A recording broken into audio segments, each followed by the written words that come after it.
کردن بەشی دووەمی بەرنامەی ئەمڕۆمان گفتوگۆیەکە لەگەڵ مزەفەر عەبدوڵڵا.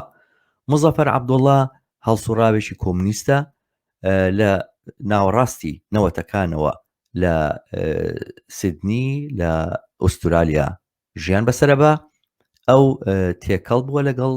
جوڵانەوەی کارگەری ئوسترالیا و یەکێکە لە چاودێرەکان و شارەزاکانی ئەم جوڵانەوەیە کە بتوانێت بۆ ئێمە بدوێ. ئەو چەند وتار و بابەتیشی سەبارەت بە جوڵانەوەکانی یەکی ئایار و جوڵانەوەی کارگەری ئوسترالیا لە ڕابردووە نووسیوە. بۆ ئەم دیدارە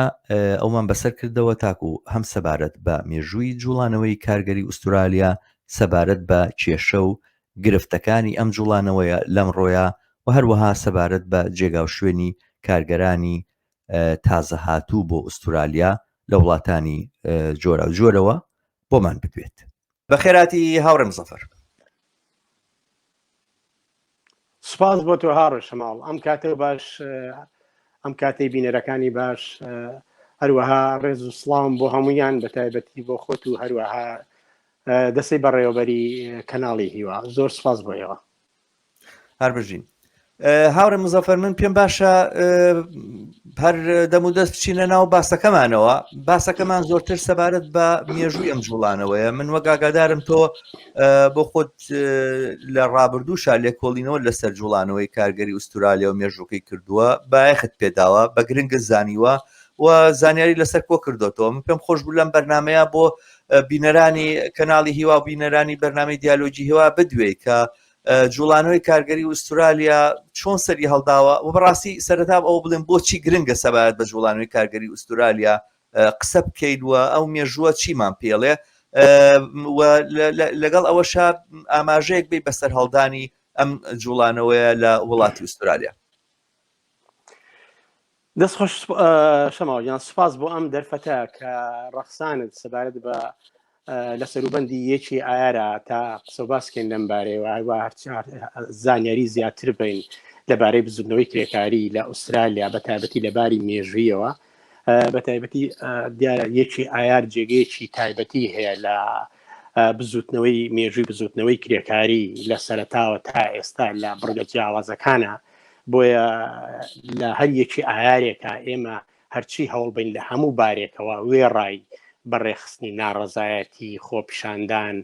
مەراسیم بە شێوازی جۆرا جۆر بۆ خستنە ڕووخواستەکان لە هەمان کاتە لەم چاوپێکەوتنانە لەم دایلۆگانە ئێمە ئەگەر تیش بخەینە سەر مێژووی سەرهەڵانی بزودنەوەی ئایار و خواستەکانیان لە هەر بڕگەیەکی تاریخیا کاریگەری بێ و ئەهەمیەتی خۆی بێ بۆ ڕابەرانی کرێکاری و بۆ سەرجەم کرێکاران، بە تایبەتی بۆ کرێکارانی کوردستان، بۆ ڕابەرانی کوردستان ئەتوانن دەرسوتە و ببێ بە ئەزمون بۆیان. لەم بارەوە ئەم بەرنامەیە کە تۆ پێشکەشێکی مای دەستخۆشانەی بێ هیوایم قسەکانی منیش سوودمەند بێ بۆ هەموو ئەوانەی کە جوان لەم بەرنامەیە بە تایبەتی هەڵسوڕاوانی بزودنەوەی کرێکاری و سۆسیالیستی و کۆمونیستی. سەبارەت بە پرسیارەکەت لەبارەی مێژووی سەرهەڵانی یەکی ئایار وەک ئاماژەت پێدا، من پێشووتر لە چەند ساڵ لەمەوە پێشەوە پێم وایە 10 ساڵ 12 ساڵ لەمەوە پێشەوە بە سێ بەشی تایبەت لە ڕۆژنامەی هاوپشتی کە لە کوردستان دەرەچوو هەندێک لەو هاوڕێیانە سەرنووسەری بوون دەورانی ئەوەی من ئەو باسەمتیا کرد. پێم وایە هاوڕێزم ناکۆ عەزیز بوو بە سێ بەش بە دوور و درێژی قسەم لەسەر جوڵانەوەی ئایار و بزودنەوەی 8 سەعات کار و پەیوەستکردنی ئەم حەدەسانە بەیەکەوە لەگەڵ بزودنەوەی کۆمونیستی و گرایشی با بڵێن ڕەوتی سۆسیالیستی ناوچینی کرێکار لەو دەورانەیە ئاماژەم پێیا بوو. بۆیە هەم کەڵک لەو قسە و باسانەوە وەرەگرم، هەم لەم دوایە نەشا کە باس و بابەتی جۆرا و جۆرم خوێنیوەتەوە لەبارەیەوە هەوڵەدەم ئاماژەیەک بە کورتی لە چەند دەقەیەکە بە سەرهەڵدانی ئەم مێژووە بکەم. بەر لە هەر شتێ هاوڕێ شەماڵ ئەوە بڵێم ئوسترالیا وەک ئوسترالیا وەک کۆمەڵگەی ئوسترالیا و سەرهەڵدانی چینی کرێکار مێژۆکەی زۆر نییە وەکو ئەوەی کە لە بەریتانیا و لە فەڕەنسا و لە ئەوروپایا لە ئەمریکاش هەیە. بەڵام لەگەڵ ئەوەش کە کۆمەڵگەی ئوسترالیا وەک وڵاتێک مێژوویەکی 250 ساڵی هەیە، لە بزوتنەوەی کرێکاریە مەکانەتێکی زۆر تایبەتی هەیە سەرڕای دووری ئەم کیشوەرە یان با بڵێن ئەم وڵاتە لە ئەوروپا و لە ئەمریکا و لە ئاسیا و ئەمانە جێگە و ڕێگەیەکی تایبەتی هەیە. چینە کرێکارەکەی لێرە چینێکی تازە سەرهەڵدا و بە تایبەت لە دوای ئەوەی کە بریتانیا وەک هێزێکی زل لە سەدەی هەژدەیە بە تایبەت کۆتایی هەفتە و هەژدەیە هاتووە داگیری کردووە، پێش ئەو هۆڵندا داگیری کرد، دوای ئەمان هاتوون ئاوادانیان کردوتەوە. یەکەم وەزبە کە ئاوادانیان کردوتەوە دەورانێکی سەختیان بینیەوە، هەر بۆیە لەو لە سەرەتاوە بۆ ئاوادانکردنەوەی بریتانیا کە داگیری کردووە زیاتر کۆمەڵە خەڵکێکی ناردوو بۆ ئەم وڵاتە کە پیانوت کۆمبیسەکان، زیاتر بەندیخانەکانی ناو بەندیخانەکانی بریتانیا بوو، زیاتر ئەوانش ئەو کەسانە بوون کە باڵێن خەبات گێڕەکانی ئیرلەندە و سکۆتلەندە و کە پیانن ئایرشەکان و سکۆتشەکان کە زیندانی بوونە نەقلیان کردوون بۆ ئێرە، زیاتریش با بڵێن مێژووی چینی سەردەستی ئوسترالیا ئەمانە وەکو لۆمپەن ئەناسێنێ، بەڵام لە باری واقعیەوە ئەمانە ئەم بەندیانە بەشی زۆریان خەڵکی خەباتگێڕی بزوتنەوەی ئەو وڵاتانە بۆ لە دژی داگیرکاری بەریتانیا کە نەقلیان کردوون بۆ ئێرە، ئیتر وەکو کۆیلەی سەدەکانی دەورانی کۆیلایەتی تەعاملیان لەگەڵ کردووە. بەم شێوەیە ئەمانە کە بە بێگار بە تایبەتی پێما بێ ئەوانەی سکوتلەندا هین سکۆتشەکان کە هین کراون کە بەندی بوون بەهۆی هۆکاری سیاسیەوە نەک بە هۆکاری بڵێن تاوانکاری ڕەنگە تایە بوو بێ ئەوانشی تیا بووە، بەڵام زۆری ئەوانەی ڕۆڵی ڕابەریان لە ناڕازایەتی ئێرەیە گێڕاوە سکۆتشەکان و ئایرشەکان بوونە هاتوونە بۆ ئێرە. اینجا بۆ ئاگاداری کە ئەمانە بێگاریان پێکراوە وەکو کۆیلە تەعاملیان لەگەڵ کراوە، کاریان پێکراوە بۆ ئاوادانکردنەوەی ئوسترالیا. ئەمانەی یەکەم ناڕزایەتیان لە 1991 دەست پێ کردووە. 1991 بەڵێ تقریبا 1990 یەکەم ناڕزایەتیان ئەم زیندانیانە دەست پێ کردو بۆچی بۆ ژەمە خواردنی ڕۆژانە و هەفتانە. دەستیان بەم ناڕزایەتیە کردووە، زۆریشیان لێکوژرا و لیانداوە، چەندین ناڕزایەتیان دەربڕیوە تاوەکو 1992 دوای چەندین ناڕزایەتی ئەم جارە ئەم مافەیان پێداون کە هەم کاریان کەمکەنەوە هەم ژەمە خواردنەکانی ڕۆژانیان بە مەزبوط پێ بدەن و کاتێکیان هەبێ بۆ ئەوی ژیانێکی ئاسایی بژێن.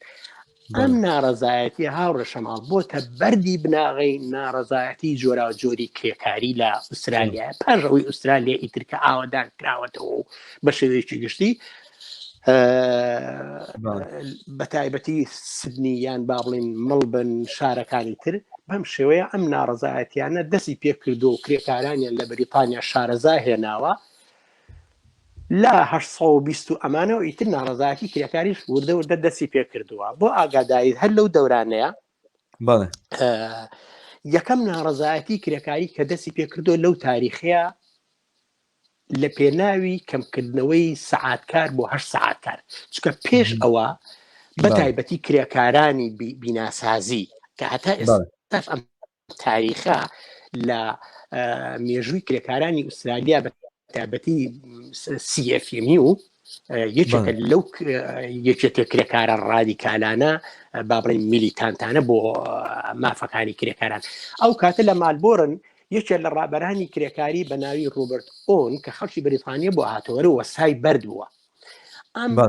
ڕابەری وەکو کرێکارێکی سۆسیالیست و بە ئاگا دەستی کردو بە ڕابەریکردنی ئەم خواستە بۆ 8 ساعات کاردنا پێش ئەوە 12 حتا 15 ساعات کاریان کردووە ئەمەی بەردی گەورە بینای لێ دروستەکەن بە تایبەتیش ئەم وەستایە لەگەڵ وەستاکانی تر لە دروستکردنی زانکۆی مەڵبن کە دەستیان پێ کردووە ڕۆژێک هاتووە لە ناو زانکۆیە دەستی بە ناڕەزایەتی کردووە لافیتێکی گەورەی هێنا باڕێن ئاڵایەکی گەورە هەکو لە وێنەکە پیشانە داوە 8 لەسەر نووسیەوە 8 ساعات کار 8 ساعات بۆ ئیسراعات 8 ساعاتی کە بۆ خەوتن باشە ئەمەیان بەرز کردوتۆ لەم ناڕەزایەتیە لە سەرەتاوە سەرکەوتنی گەوریان بەدەست نەهێناوە بەڵام سەرنجام ناچار بوونە لە چەند ڕۆژێک پێش یەکی ئایار بە تایبەتی لە 21/4/1856 کە ئەم ناڕەزایەتیان دەربڕیوە دوایی لە 12/5/1856 پەرلەمانی مەڵبن لەگەڵ حکوومەتەکەیە دانی ناوە بەم مافەی کرێکاران کە بەرزیان کردوێتەوە زۆر هاوڕێ مزەفەر ئەمە زۆر پێما بێ یەکەمین شوێنە لە دنیاە کە بەم جۆرە ئەم بڕیاری دابی ینی ئەمە تەوانەمە ئاگادارین کە جوڵانەوەی 8 ساعات کارەوەوانە جوڵانوشی زۆر فراوان بۆ دواتر لە دنیاە و لە ئەمریکا بەڵهین بۆتەوە جوڵانەوەی یەکی ئاریش ڕاستە خۆ پەیوەستەی ئەم جوڵانەوە ینی جوڵانەوەی 8 ساعات کار و جوڵانەوەی یەشی ئایا تقریبا نتوانانی بڵێن تێکەڵ بە یەکتر بوون ئەمێز یەکتر بوون یا زۆرتر جوڵانەوەی یەکی ئایار لە ڕەحمی جوڵانەوەی 8 ساعات کارەوە هاتوۆتە دەرەوە بەڵام جێگای سەرنجە کە ئەمریکا لە دوای 30 ساڵ ئەم تاریخی کە تۆ باسێکە لە دوای 30 ساڵ دووبارە ئەو جوڵانەوەی پێێنێتە قۆناغێکەوە بەڵام لەو کاتەیە لە 1854 وتت وەنیە 1856 بەڕسمی ناسراوە 8 ساعات کار 56 بەڕسمی ناسراوە بەڵێ زۆر بەڕسمی ناسراوە لەلایەن شاری مالبۆر لەلایەن حکوومەتی مارلۆنجا بۆ ئاگاداریت ئەو دەورانە ئوسترالیا یەک حکوومەتێک نەبوو فیدرالی بەڵکو هەر شوێنەی حکوومەتێکی سەربەخۆ بوو تابع بوو بابڕێن تاجی بریتانیا تاجی مەلیکێتەوە باشە هەرچەندە تا ئێستا زۆرشوی بەڵام ئێستا یەک لە 1902 تر بوو بە یەک حکوومەتێکی سەراسەری فیدرالی بەهەرحاڵ بنەچەی مێژووی یەکی ئایار وەکو تۆش ئاماژەت پێدا پەیوەندی بە بزوتنەوەی 8 ساعات کارەوەی چکە پێش ئەو کاتە قانونێکی کار دیاری نەکرابوو کە خاوەن کۆمپانیەک خاوەن کاریەک با بڵێن وەستایەک شتێک ئەیتوانی خاوەن سەرماداری ئەیتوانی بە ئارەزوی خۆی کارکا بە کرێکار و بە ژن و مناڵ و بەتایبەتی لە هەنگێ بواری کۆمپەنی شتیوە اینجا ڕەنجی ئەم بزوتنەوەی یەکی ئایارش دوای ئەگەڕێتەوە بۆ ئەماوە بە تایبەت لە ئوسترالیا من وتم تاریخی مێژووی بزوتنەوەی کرێکاری و خواستی 8 ساعات کار و پاشان هاتنە مەیدانی ڕۆژێک پشوو بۆ کرێکاران لە جیهانە ڕێگەکەی لێرەوە دەست پێکات لە ئوسترالیا و لەم تاریخەوە هەر وەک تۆش ئاماژەت پێدا دوای بزانە چەند ساڵێکە 30 ساڵێکە چکە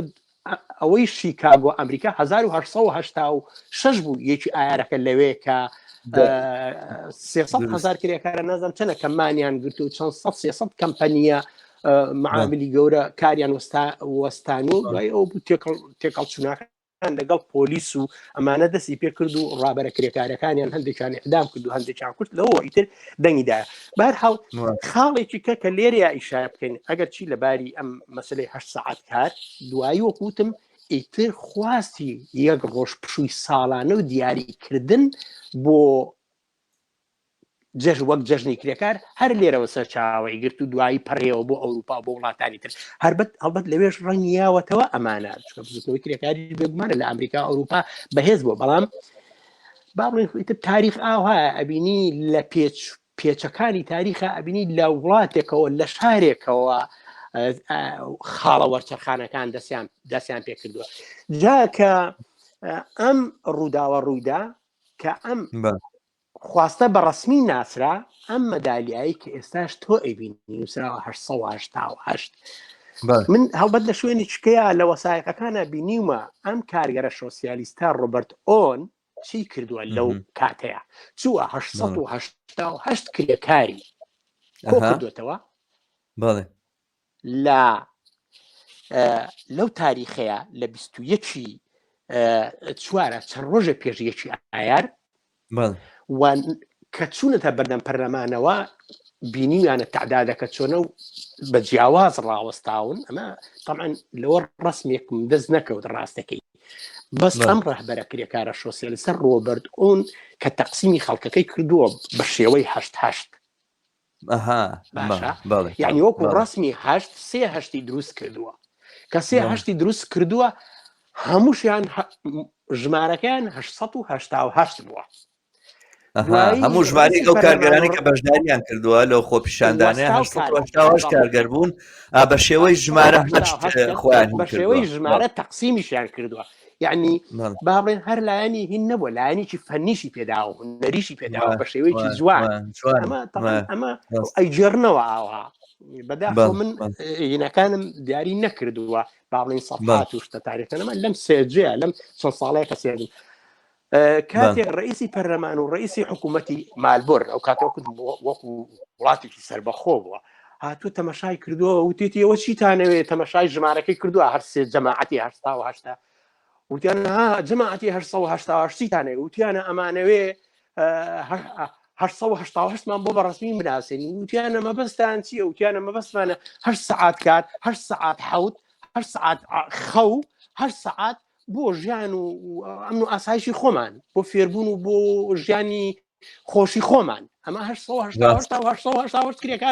کرێکار و وەستای بەردیش ئەو دەورانە وەستای بەرد مهم بووە ئەگەر تەمەشای وڵاتەکانی تریش بکەی ئەبینی بیناکانیان لە بەردی زۆر گەورە دروست بووە ئەمڕۆ من کە تەمەشای بیناکەم ئەڵێم باش ئەمە چۆن هەر گیراوە خۆ کاتە با بڵێن هینیشی جهازی ئاها گەورە و ئالەت و شتیوای بەشانی ڕافعی گەورە نەبوو بە هێزی کارگەر ئەمە دروست کراوە بەرحاڵ دوایی کە ڕسمیەتیان پێدا وەکوتم لەو تاریخی کە ئاماژەم پێدا ب 12/5/1956 کە سەرکەوتنیان بەدەستەنە ئەو حکوومەتە ئەم خواستەی بەڕسمی ناسی 8 ساعت کار ئەم ڕەهبەرە کرێکارانە مەدالیایەکیان دروست کرد ئەم مەدالیەی کە تۆ ئاماژەت پێدا 888 ئاینن لە ڕۆژ یەکی ئایارە داویانە بە کرێکار و هەروها وەکو ئەندامەتی کرێکاری لە سندیکاکانە بە تایبەتی لە سندیگای با بڵێن یەکێتی کرێکارانی بیناسازی کە یەکەم سندیگایە لەو کاتە پێک هاتووە لە شاری مەڵبن دوای لە با بڵێن سیەفێمی سندیگای کرێکارانی بیناسازی وەکو مەدالیای دێشی ئایرە داویانە بە کرێکاران ئەو مەدالیایی کە و نیشانێدەی بەرحاڵ بەم شێوەیە مێژووی کرێکای یەکی ئایار و بزوتەوەی 8 ساعات کار ئەگەڕێتەوە بۆ ئێرە دوایی دەنگیدایە لە جیهان ئەو بوویتر لە ئەوروپا چەندین ناڕزایەتی جۆرا و جۆردەسی پێکردووە هەتا ئاخرەکەی گەیشتە ئەوی ئاماژەمان پێدا 1886 شیکاگۆی ئەمریکا کە ئەو تاوانەی پۆلیسی ئەمریکا کردی لە بەرامبەر کرێکاران و مجموعەیە کرێکاران و بە تایبەتی لە ڕاهبەرانی ئەناشستەکانی ئەعدام کرد پێم وایە باسەکە زۆر سەرنجڕاکێشە مزەفەر من خۆم خەریکە ئاگام لە کاتەکە نامێنێ لەبەرەوەی زۆر بەڕاستی پێم خۆشە متابعی کەموانە بەڵام لەگەڵەوەی کاتەکەمان دیاریکراوە مەحدودە پێم خۆشە بچیتە سەر بڕگە مێژوویەکان یاخود ئەو وێزگە گرنگانەی جوڵانەوەی کارگەری لە ئوسترالیا یانیان مێژوویکی زۆر بەڕاستی بە تاموچێژیشە تۆی جێڕیتەوە بەڵام گرنگتر لەوە ئەوەیە دواتر چی ڕوویدا مەسەن جوڵانەوەی چۆنی توانی لە 8 ساعت کارەوە پەڕێتەوە بۆ خواستەکانی تر وە چی بوو مەسەلەن ئەو بڕگە مێژوویە دیاریکراوەی کە ئەم جوڵانەوەی بردە ئاسێکی تر تۆ بەڕاستی من بۆ خۆشم ینی تۆزێک پونچکاوم دەردی فارسەکان ئەڵێن ینی پێم خۆشە ئەوە بزانم کاریگەری شۆڕشی ئۆکتۆبەر کاریگەری ئەو جیاببوونەوەی لە بینی سۆشیال دیموکراسی و کۆمونیزما کە بوو ئەمان لەسەرم جوڵانەوەی چی بوو پێم خۆشە بچیتە سەر ئەم بڕگەیەوە ئەو وێزگە گرنگانی کە لەو ماوانەیە جوڵانی کرێکاری بەخۆی بینیوە بەڵێ ئەنجا من مەبەستم بوو لێرە باز لە ڕوتی سۆسیالیستی کرێکاری ناو جوڵانەوەی کرێکاری بکەم ئاگداری جوڵانەوەی کرێکاری ئیتر خۆ ڕوتی جۆراوجووری تایە هەر لە دەورانی کۆنەوە بەڵام هەمیشە ڕوتە سۆسیالیستەکەی هەبووە من هەر لێرەش بۆیە ئاماژەم بە ڕۆبرت کوون کرد وەک سۆسیالیستی کرێکاری کە ئەو ڕۆڵی سەرەکی بینیەوە لە بزوتنەوەی 8 ساعات کار و دوای یەکی ئایاریش کە ئیتر دوای خواستی 8 ساعات کار یەکی ئایاری لە ڕۆژێکیانە بەرزکرد دوایی لە ئوسترالیا بەڕەسمیەتیشیان پێدا هەر وەکو لە ئەمریکا دەنگدایەوە جوڵانەوەی سۆسیالیستی و کۆمونیستی لێرەیە ئەگەڕێتەوە بۆ دەوری یەکێتی کۆمونیستەکان لە دەورانی مانیفێستا بە تایبەتی وەختی مانیفێست نووسرا مانیفێستی کۆمونیستی کۆمونیستەکان ئیتر مارکس هەربەت پێش مانیفێست پێش نووسینی مانیفێست و یەکێتی کۆمونیستەکان حتا یەکی کۆمونیستەکان شارەزای لەو بوارەوە مەیلی جۆراجۆری تیا بووە ئەنارشیزمی تیا بووە یونیۆنیزمی تیا بووە سەندیکالیزم نازانم چی تیا بووە لە پێش مارکس و مانیفێستە هەڵبەت ڕەوتەکانی تر ئەسڵەن زاڵ بووە بەسەر یەکێتی کۆمونیستەکانیشە هەر وەک لە هینی شابینیمان لە شۆڕشی کۆمونی پاریس شابینمان کە بەڕابەرایەتی زیاتری ئەنارشیستەکان بووە و تەنانەت ئەوەی ئەمریکاش هەروە بوو بەڵام لە دوای مانیفێست و بەتایبەت لە پێکێنانی ئەنتەرناسیۆنالی یەکەم و دووەمە لە دەورەی مارکس دوایی لە ئەنتەرناسیۆنالی دووەمیشە لە دەورانی ئەنگلس ئەم بزوتنەوەی کۆمونیستی لە دوای وەکوتم بڵاوکردنەوەی مانیفێست و پێکێنانی هەردوو ئەنتەرناسیۆنال توانی ئاسۆ و ئامانجی سۆسیالیستی و کۆمونیستی خۆی زاڵکە با بڵین بکات بە باو بەسەر بزوتنەوەی کرێکاری لە ئەوروپا و لە ئەمریکا و تەنانەت لە ئوسترالیاشە هەر وەکی ئەرزانی سەرەتا لە وەکو بزوتنەوەی سۆسیال دیموکرات بوو هەر لەسەر ئەم ئەساسی بزوتنەوەی سۆسیال دیموکراتش حیزبی لەیبەی ئوسترالیا با بڵین حیزبی کرێکارانی ئوسترالیا کە لە 1990 پێم وایە 1990 ئەو ناوە تەسیس بوو کە ئەو کاتەوە کوتم لە هەر وڵاتێکی ئوسترالیا وەکو وڵاتی سەربەخۆ پێکات دوای لە ئوسترالیا کە فیدرالیت پێکات 1992 ئیتر هەموو ئەم فەرعانەی حیزبی لەیبە یەکی گرتەوە حیزبی لەیبەی ئوسترالیایان پێکەنا ئەمە بناغی ئەحزابی ئوسترالیا لەیبە پارتی بۆ ئاگداریش لینین کاتی خۆی لە 1920 تا پێم وایە ئاماژەی پێ کردو ئەڵێ حیزبێک هەیە لە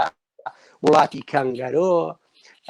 حیزبێکی کرێکاری ئەڵێ بەڕاستی کرێکاریە بەڵام وەکو بەدەنەکەی کۆنتترۆڵی بزوتنەوەی کرێکاری و سۆسیالیستی کردووە و هەموو ڕەهبەرانی کرێکاریشی لە هەنایی خۆیان خۆ کردەوە تەمان لەناو حیزبی لەیبا ئەو کاتەش وەکوتم کە سەر بە سۆسیال دیموکرات بووە ڕوتێکی مارکسیستیا بوو ئێستاش فراکسیۆنێکی تایە خۆیان بە مارکسیست دەزانن من ئەیان ناسم باشە بەڵامی تر جەناحی زەعیفن تایە بەهەرحاڵ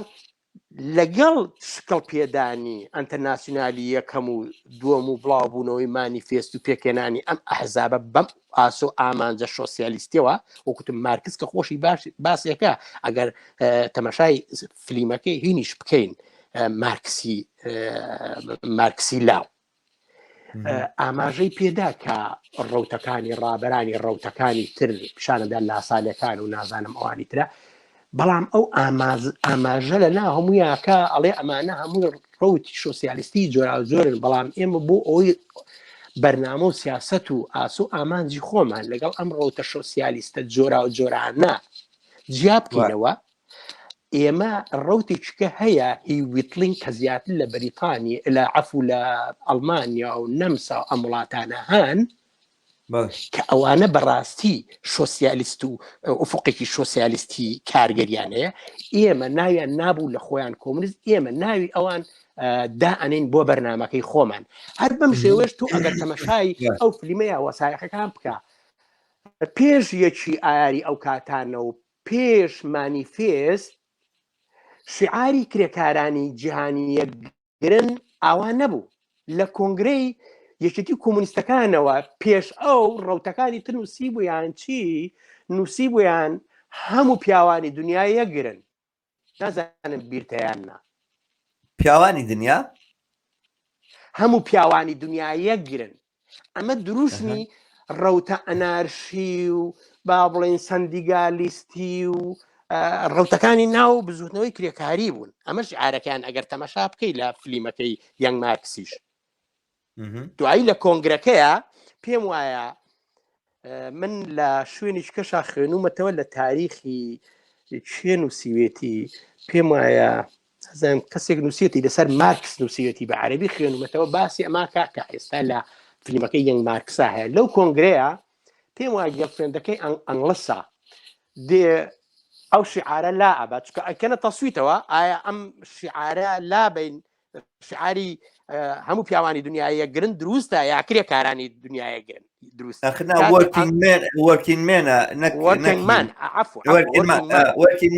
ینی پیاوانی کارگەر ینی باسەکەەوە بۆ فەرقەکە دوای ئینگلیز ڕووی کاتەوە ئەڵێ ئاخۆ بەس پیا کارگەر نییە ژنانیش کارگەر ئەم شعارە ئەم ناوەڕۆکی چییە تعبیر لە ماهیەتی بزوتنەوەی کرێکاری ناکە کە بزوتنەوەیشی یەکسانی خوازی و کۆمونیستی و سۆسیالیستی ئەگەر قرارە سۆسیالیست بین ئەبێ هەموو کارگەرانی ژن و پیاو باشە ئیتر ئەم هەڵستی ئەو شعارە لابا و شعاری کرێکارانی جیهانیە گرن بەرزەکەنەوە مەبەسمە ئەوەیە بزوتنەوەی کرێکارانی جیهانیە گرن تەنانەت سرودی ئەنتەرناسیۆنال بزوتنەوەی 8 سەعات کار خواسی یەک ڕۆژ پشووی ساڵانە وەک جەژن وەک مەراسیم بۆ کرێکاران کەلۆ ڕۆژەیە کرێکارانی دنیا بڕژێنە دنیاوە کرێکارانی دنیا لە وڵاتەکان بڕژێنە شەقامەکەەوە مەراسیم بکەن خۆپیشاندانکن خواستی ڕۆژانەی مبەڕەمی خۆیان بخەنە ڕوو بە شێوەی جۆراوجۆر بە شەرتێکیش سەرجەم چینی کرێکار لەژێر ئەم ئاڵاییە کۆبێتەوە مەبەستم ئەوەیە کە بڵێم ئەم مولەفانە هەمویان ڕەبتیان بەیەکەوەیە هەمووی پێکهێنەری مێژووی بزوتنەوەی کرێکاری اینجا ئەهمێتی بزوتنەوەی کرێکاری لێرەدایە کە ئێمە چۆن بتوانین کۆمونیستەکان سۆسیالیستەکان چۆن بتوانن ئەگەر ئاسۆ ئامانجی خۆیان بکەن بە زاڵکەن بەسەر بزوتنەوەی کرێکاریە لە هەمان کاتە ڕەوتەکانی تری لە ناو جوڵانەوەکە بمێنێت تەشەتوت پەرش و بڵاوی دروست نەبێت بەم شێوەیە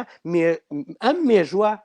ئەگەڕێتەوە بۆ ئەمە لەو کاتەوەی کە با بڵین مانیفێز نووسراوە ئەنتەرناسیۆنالەکان پێکاتەوە ئەوی ئاماژت پێکات لە شۆڕشی ئۆکتۆبەریشەوە ئیتر شۆڕشی ئۆکتۆبەر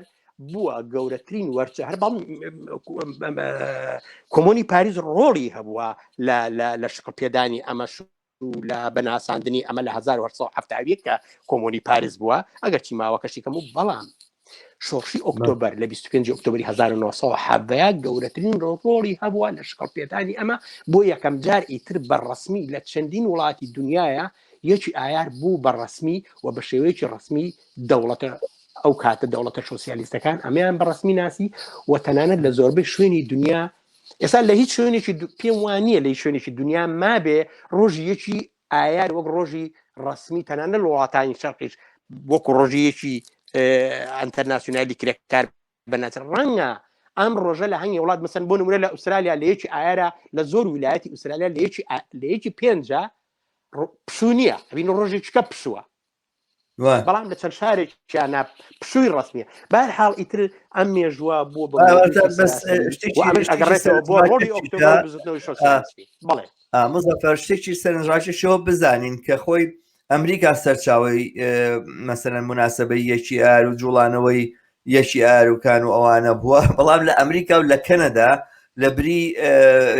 لە بری یەکی ئاروانە ڕۆژێکی هەفتەی یەکەمی یەکشەمە یەکەمی مانگی سەپتەمبەر شتێکی ئاوا ڕۆژی ئاواداناوە بۆ ڕۆژی هینە بۆ بیرمردنەوەی ڕۆژی کارگەر و ئەوانە وایان کردو تەمان ڕاستە تقریبا یەکی ئار عمومێتێکی هینی پیا کردو ئەمانە ئەم وێنەیە پێشنیارەکردی بە پیشانی بێنە وێنەی باسی چیەکە مزەفەر پێم خۆشە لەسەر ئەمە بدوێ ئەم وێنەیە پێم وایە یەکی ئایاری 1902 شتێکی وایە ئایاری 1902 شتێکی وایە کە یەکێکە لە ناڕەزایەتی سەراسەریەکە زۆر مهمەکانی یەکی ئایار بەڵێ هەڵبەت ڕستمشتانە کەمن بەڵامی ترەمە لە شوێنێکا دەستکۆت بزەبەت ئێستا بیرم نەماوە تاریخکە بەس پێم وایە 1902 شتێکی وایە وەکوتم لە دوای یەکگرتنی ئوسترالیا هەموو کە پێشتر چەند وڵات بۆ یەکی گرت ئیتر بەم شێوەیە بزوتنەوەی کرێکاری لە ئوسترالیاشە بەقوتر بوو چکە ئیتر سندیکا کرێکاریان یەکێتە کرێکارەکان یەکیان گرت و بە تایبەتی 1923 ئیتر کە ICTU کۆنفدراسیۆنی کرێکارانی ئوسترالیا پێک هات ئیتر توانیتی ڕابری کرێکارانی ناڕزایەتی کرێکاران لە ئوسترالیا کە و بەتایبەتی لەو دەورانەشە لە 1923 لە ئەوجی شۆڕشی ئۆکتۆبەر کە سەریگرت بوو یەکێتی سۆڤێت بوو پاشان حیزبی کۆمونیستی ئوسترالیا لێرە پێکات 1920 لەو دەورانەیە ئیتر ئەوی تۆش ئاماژت پێ لە پرسیارەکەتا کاریگەری زۆری هەبوو و توانیتیان ببەخشە من ئەم هینیتیانمەوە زۆر ببوورە کاریگەری زۆری هەبوو لەگەڵ پێکەنانی حیزبی کۆمونیستی ئوسترالیا ناڕەزایەتیەکانیان بەتایبەتی لە 20ەکان و 30ەکان و هەتا چلەکانیش توانیتی حزبی کۆمونیستی ئوسترالیا و ڕوتە چەپەکانی تر پاشەکشە بە حزبی لەیبە بکەن و بە دەرەچەیەک لە چلەکانە حزبی لەیبە تووشی ئینشقاقات بێ باڵی جۆراجۆری تەنانەت حزبی لیبرال کە ئەمڕۆ هینەکە پێشتر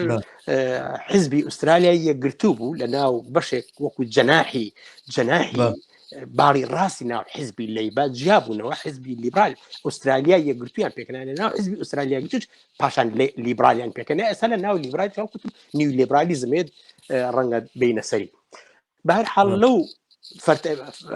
دەورانیا 20ەکان و 30ەکان و چلەکان هەتا جەنگی جیهانی یەکەم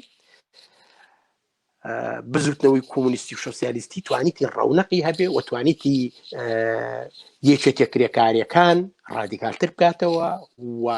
نفوزی زیاتر لە ناو کرێکاران پێیاپلا هەر بەو شێوەیەش لەو دەورانەیە پێ بە پێش ئەمە بووە فشارێک لەسەر حزبی لەیبە هەرچی زیاتر مەیلی بەلای وەک حزبێکی سۆسیال دیموکرات خۆیان ناسی ئێستا وەکو چەپی ناوەڕاست خۆیانە ناسێنن لەیبە بەلای بلۆکی ڕۆژهەڵاتە بێ و لەیبە هەر کاتێکە حکوومەتی بەدەست بووە زیاتر ئیسلاحات بکە ریفۆرمێکی ڕادیکالانەتر بکە بە قازانجی جەماوەری کرێکاران و توێژە بێبەشەکانی کۆمەڵگە مەسەلەن مەسەلەی سۆسیال و مەسەلەی میدیکێر و تەندروستی و دەورانێکی مهمە بەڵێ پێویستمان بەوە هەیە کە تەمانە مێژووە زۆر سەرنجڕاکێشە لە هەر شوێنێکا کە قسە لەسەر جوڵانەوەی کارگەریەکەی تۆوانە تەواوی ئەو دەستکەوتانێک کە خەڵک بەدەستی هێناوە ئیتر لە سادەترین دەستکەوتی اقتصادیەوە تاکو دەستکەوتە هەتا سیاسی کۆمەڵایەتیەکان و ڕەفاهیەکان و هەمووی پەیوەستەی ڕاستەوخۆی بە جوڵانەوەی کارگەری هەیە ینی پێ ئەچێ ینی وا دیار نییە وا دەرناکەوێت زۆر جارەوە بۆژوازی بە منەتی خۆیە زانێ باسیەکەن ئەڵێن حەزارەتی غەرە بوا پێشکەوتووە لیبرالیزم وا بۆ ئەوانە ئەو تا هەرە و لیبرالیزمە لە 200 ساڵ لەمە بەرخەڵک مەجبور بووە بۆ ژەمی ناخواردن مانگرتن بکاتەوەوانە کاپیتالیزم تقریبا نیوەی لە هەر شوێنێک دەستی گەیشت بێ لە ئەفریقای کۆیلەی گرتبوو وەختی خۆی بە کۆیلە خۆی پێگەیاند و ئەوانە ئەوە هەرچینی کارگەر بووە کە لە پەسا فشاری هێناوە گوشاری هێناوە بە قوربانیدان و بە ماندووبوون و بە وازنهێنان و ئەوانە تاکو ئەم دەستکەوتانەی جێژی کردو زۆرینە بەڵام من پێم خۆشە لێرە مزەفەر بچیتە سەر بڕگەی دوای جەنگی جیهانی دووەم کە پێم وا بێ ینی وازانم ئوسترالیا زۆر چەپەک و لاکەوت بۆ ئەوانە بەڵام لەگەڵ ئەوەیە بەشێکی زۆر زیندوی مێژووی ئەم دەورێ بۆ چ بەوەی کە وەکو باست کرد کاریگەری داناوە جوڵانەوەی کارگەری لێوە سەری هەڵداوە ئەو جوڵانەوەی لێوە دەرکەوتۆ کە دیارە بێکاریگەری نەبووە لەسەر جوڵانەوەکانی سەردەمەی دنیا یعنی کە بیستراوە بۆ نمونە لە ویلایەتی مێلبن مەسەلەن 8 سەعات کار جێبەجێ بووە لە 1856 ئەمە کاریگەری لەسەر جوڵانەوە کارگەری داناوە لە ئەمریکا کە بەڵێ مادەم لەوێ ئەکرێ بۆچی لێرە ناکرێ ینی ئەمە زۆر این بووە دووبارە کاریگەریشی وەرگرتووە ئوسترالیا جام پێم خۆشە بزانم ئێستا لەو دەورانەیە لە دوای جەنگی جیهانی دووەم کە لە ژێر بڵێن لەسەر هەلومەرجی کەوتنی فاشیزمە کەوتنی یەکێک لە قەڵاکانی سەرمایه‌داری بەڕاستی فاشیزم قەڵای سەرمایه‌داری بوو هات پارێزگاری دیفاع لە سەرمایه‌داری بکەوە بۆ هات کە کۆمونیزم تێک بشکێنێت و کۆمونیزم بە یەکجاری لە ناوبەرەوەوانە کە سەرنجام تێک شکاوە لە ناوچوو و بەدوایە یەک شەپۆلێکی جیاواز لە بەدەستهێنانی خواستە ڕەفاهیەکان و بڵێن ئەو ئیسلاحاتانەی کە ئەنجام درا لە ئەوروپا ڕوویدا سۆشیال دیموکراتەکان هاتنە سەرکار و ئەوانە ئەمریکا و مەسەلەن چوو مەشروعی مارشاڵی هێنا بۆی کەوا بەرامبەر بە سۆڤێت بوەستێ کەلانی کەم تۆزێک بپارێزین لەوەی کەوا بەدەستمان هێناوە و ئەم حزورە مەسەن سەربازیەمان تەبدیل بە حزورێکی سیاسی و تر بۆیکەوە حیفێک لەگەڵ ئەمانەیە دروستکە و بلۆکە دروستکە کە دواتر نای بلۆکی خەرە بۆمانە بۆ بەرەنگاربوونەوەی کۆمونیزم و ڕاگررتنی سۆشیالیزم بەڕاستی لە وڵاتانەیە ینی چونکەتر ینی زمینەکەی لەبار بوو بۆیە وا درا بە سۆشیال دیموکراتەکان بێنە سەرکار وە لە ئەوروپا لە زۆر دەوڵەتەکانە سۆشیال دیموکراتەکان حکومیان کرد ئەمە لە ئوسترالیا چۆن کەوتەوە واقعان ئارام فترەیە کە ئەو ئیسلاحات و ریفۆرمانە لە ئوسترالیا شەبەدیدێ بڵێ بەنسبەت ئەم بزوتنەوە پێش حتا لە دەورانی جەنگی جیهانی یەکەما دەورێکی سەرەکی بووە لە ئوسترالیا یەکێک لەو نمونانە جەنگی جیهانی یەکەماڵێ مثلەن بۆ لە 1970 دوای دێمە سەر وەڵامی ئەو پرسیارەی تۆمەوەکو ڕوونکردنەوەیە ئەوی جەنگی جیهانی دوم تۆ باسەکەی مثلەن 1970 گەورەترین ناڕەزایەتی کرێکارانی بەندەر MUA یەکێکە لە یەکێتە کرێکارە ڕادیکالەکان لە چاو زۆر کرێکاریانی ئیتر با بڵین بە حکمی ئەوەی ڕابەرانی ناو MUA و CFMA و زۆرترین ڕابەرانیان کرێکارانی سۆسیالیست و کۆمونیستن باشە لە 1970 لە جەنگی جیهانی یەکەمە بە هاوکاری لەگەڵ کرێکارانی بەندەر ئەو کاتە یونیەن وەتەسایدیان پێوت دوایی بوو بە بەندەر گەورەترین مانگرتنیان بەڕێخست لە دژی جەنگی جیهانی یەکەم بۆ ئەوەی چەک و تەقەمەنی بار نەکەن بۆ ئەوی جەنگ بوەستێ ئەمە لە مێژووی کرێکاری ئوسترالیایە مەشهورە لە جەنگی جیهانی دووەمیشە هەر ڕۆڵیان بووە بە تایبەتی لە 1945 و ئەمانە بە هەمان شێوە کرێکارانی بەندەر وەقوتم لەو دەورانە بە تایبەتی حیزبی کۆمونیستی ئوسترالیا و ئەمانە ڕۆڵی بەرچاویان هەبوو هەرچەند ئەو دەورانە هەمیشە بەریتانیا با بڵێن حکوومەتی ئوسترالیا وەکو حکوومەت تابع بە سیاسەتی بەریتانیا لەژێر تاجی مەلیکیایە لەگەڵ سیاست و قەڵەمڕەوی سیاسەتی ئەوە ئەڕوا لەم دوایشە زیاتر ئەم نیولیبرالیزم هاتنە بە تەواوی لەگەڵ سیاسەتی ئەمریکا ئەڕوا بەڵام هەمیشە ڕوتێک لە ناو حزبی لەیبە بە گشتیوەیەکی گشتی کەمتر ئەو سیاست هاگری وە ڕوتی چەپی ناو با بڵین فراکسیۆنە چەپەکان ئەوی خۆی ئیدعای چەپ و مارکسەکە لە ناو لێبەیە زیاتر بەلای بلۆکی شەرقە هاتوو و حزبی شوعیش لە دەرەوەکە و دەورانە کاریگەریە بووە ڕۆڵی بەرچاویان هەبووە لە ڕێخستنی ناڕەزایەتی بانگەوازکردنی بۆ یەکێتە کرێکارەکان بە تایبەتی مەریتایم یەکێک لەوەکوتم لە یەکێتە کرێکارە ڕادیکالەکان و باڵین کاریگەرەکان یەکێتی کرێکارانی بەندەرەکان یەکێتی کرێکارانی بەندەرەکان حتا لەم دوایەشە مەسەلەن تا ئێستاش ڕۆڵی کاریگەریان هەیە لە بەڕێخستنی یەکی ئایار و ئەمانە من کاتی خۆشی هەرنەوە و 6 بوو پێم وایە لە یەکە لە مانگرتنە گەورەکانیان بەشداریمان کرد تعدادێکی زۆرمان ڕۆیشتین و پەیوەندێکی قۆڵمان لەگەڵیانە هەبوو ئەمە کاریگە هەروەها CFی مش کاریگەریان هەیە وەکوتم بە تایبەتی بەندەر بەڵام لە دوای جەنگی جیهانی دووەمیشا لە وەستانی و پاشان لە جەنگی ڤێتنام و ئەمانەشە مثلا ڕۆڵێکی گەورەیان بینیوە لە دژی سیاسەتی ئەمریکا و هاوپەیمانەکانی لە جەنگی ڤێتنام و لە هەموو دەخاڵەتەکانی تریا لە وڵات هەتا لەم دواییە ئەم یەکێتە کرێکارانە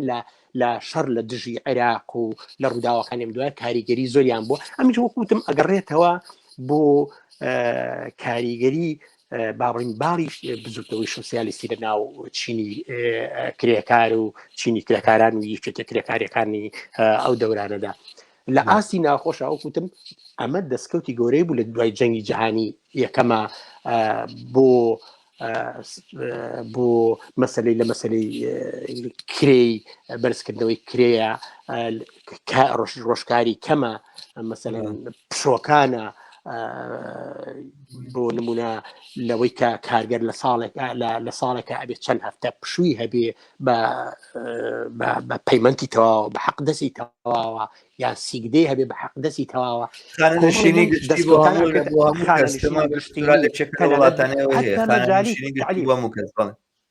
لە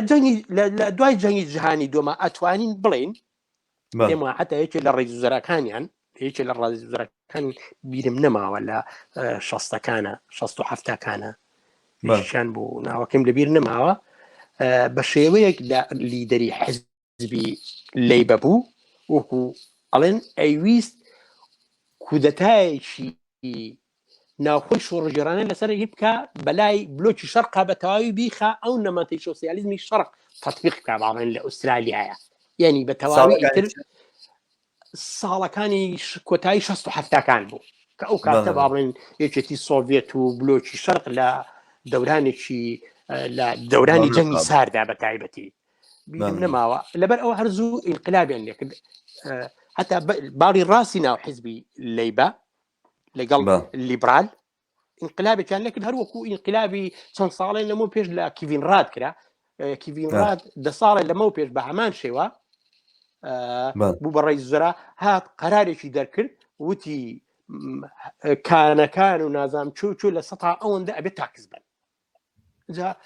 یەکسەرکوتیانەدا تۆ ئەتەوێ ئەم وڵاتەکەی بە کۆمونیست عادەتی بۆرجۆزی وایە لە هەرکوێک دەستکەوتی بێڵن تۆ کۆمونیست